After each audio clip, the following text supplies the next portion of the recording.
So from the point of view of, I mean, America's got a lot of issues, but even so, there's still a job to do within America moving forward.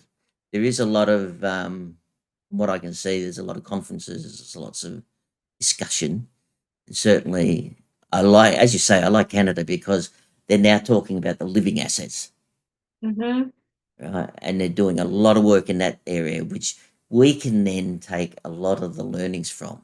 And I'm pushing it in LinkedIn, Every now and again, I'll have a jibe or a comment, positive comment about, well, guys, here's your challenge. They've put the line in the sand. Here's your challenge. You should start Well, talking about that. like the environment, trees, for example, Yep. trees are assets. Yep. Green areas, all of that. Canada's done great work in climate, in the area of climate They have. change. They have. Yeah, I've seen some of the information coming through, and they've done some great work. And where we've had questions, now someone's filling those questions, which is a very positive thing. And it's not coming from consultants.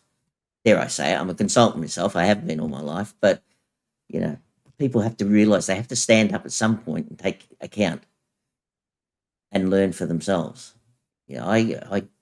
I spend an hour or so going through the internet all the time, looking globally at what's happening around the world, so I can relay the message. But fundamentally, I want them to stand up and take account and do the same thing. You know, the consultant is just someone who's really, dare I say, it keeps one step ahead of the client. The client's got a question, you can answer it. It's not that difficult, but it's actually getting them taking that time for them to do it themselves Mhm. and be proud about it. They just don't realize what they've done, and this is a problem. I'm going to try and change that. We've got to change it. Um, okay. Where else can we go from there? We've got your role as in teaching adjunct faculty as part of the GAO Learning Centre. Was that where you were doing the asset framework, or was that something different entirely?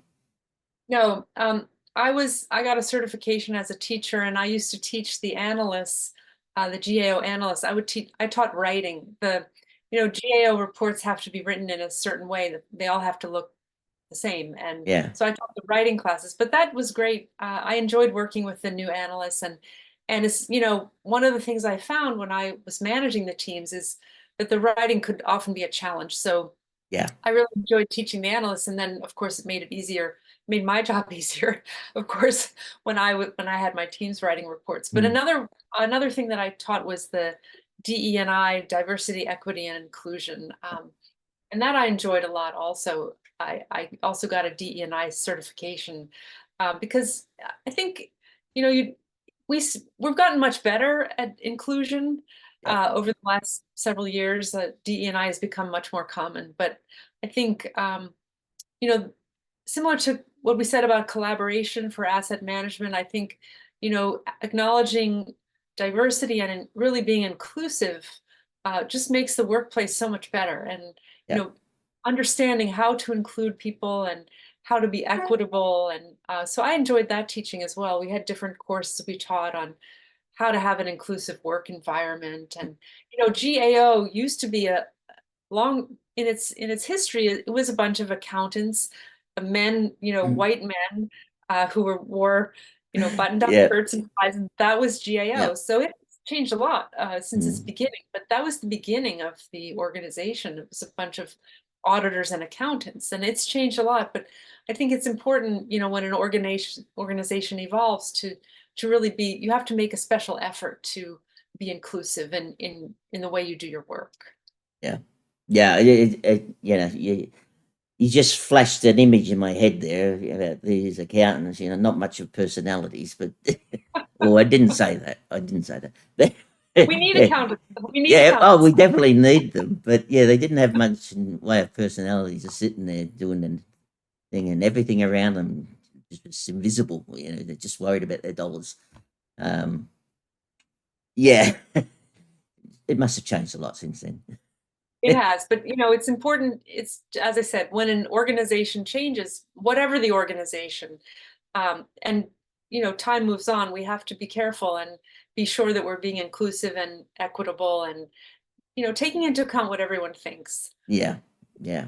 It's actually quite rewarding, because, uh, basically, when we started an office in the late 90s, one of the decisions we made is there was enough engineers here.